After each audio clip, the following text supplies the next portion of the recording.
Okay, early stage startups, GTM strategy. One thing I want to talk about is, should you call out the incumbent? Do you call out the market leader? Do you call out the competition in your marketing, in your messaging?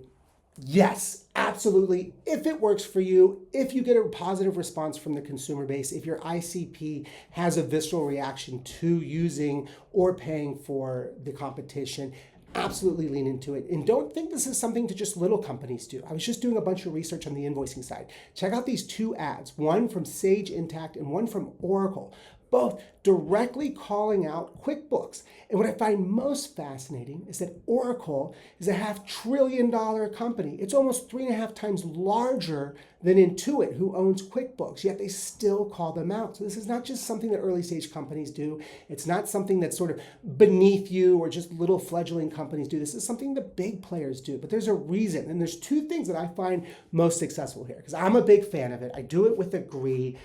DocuSign's terrible. Stop paying for it. We offer it for free. But what I do is I say, when somebody asks me, hey, what is Agree? What's Agree.com? I immediately respond with, it's like DocuSign, but better. And what I've done is I've invited you to ask me, well, what makes it better, right? So now the conversation isn't about what it is, because I've anchored on DocuSign, right? So you already have context of what that product is. I am leveraging and capitalizing on the 22 years of marketing and advertising that DocuSign has spent on educating the entire world on the benefits of e-signature. I get all of that for free, bundle it up, and then all I have to do is explain what makes it better. So I get to spend our time together just talking about all of my value props and all of my differentiators and not explaining the core fundamentals of the business, because I've anchored on DocuSign. Now, the second thing that I love about this is I'm in a very privileged position, because the person I'm going up against is what I call a villain brand. It's a brand, when you say their name, people get this visceral reaction, right? Think Jira, Microsoft Teams, Ticketmaster, the IRS, right? You get this visceral reaction. DocuSign is in this camp. And so when I get to say, hey, it's like DocuSign, but better, people want to hear more. And then when I say, hey, the best part is, it's free. Because the reason why people have a visceral reaction to DocuSign, they don't find value in paying for it. They don't think there's a value in having to pay for e-signature.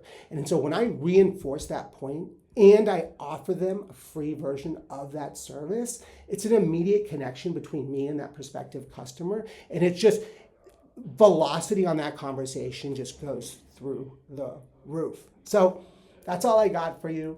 I'm going to leave you with one quick little anecdote of how I got here, because when Will and I first started Agree.com, we had a conversation and we said, let's not be that company. Let's not be the company that calls out an incumbent, calls out another company. We thought like, hey, we're above that. Like, that's beneath us. Like, none of those things are true. But here's how we came to this conclusion. There was a conference here in New York City, the OOO Summit. Andrew Young was hosting it with Carrie.com. And Andrew's become a really good friend. And Andrew said, hey, Marty, I know you're starting this new business. You're about to launch. I'm going to give you 60 seconds on stage in front of 500 of sort of the biggest entrepreneurs and business owners in New York City. Take it. Use what you will. I was like, absolutely. But what am I going to say for 60 seconds, right? It's not an investor pitch. It's not an elevator pitch. So I get on stage. I'm nervous as heck. I have a Will Ferrell moment. I totally black out. And I just say, I look at the entire crowd and I go, today is the last day you'll ever pay for DocuSign.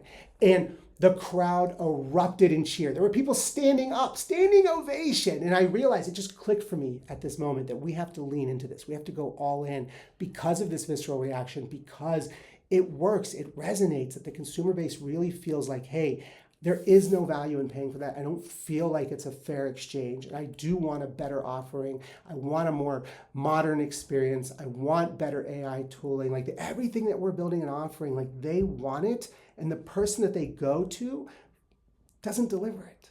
So it worked out perfectly. All right. Peace.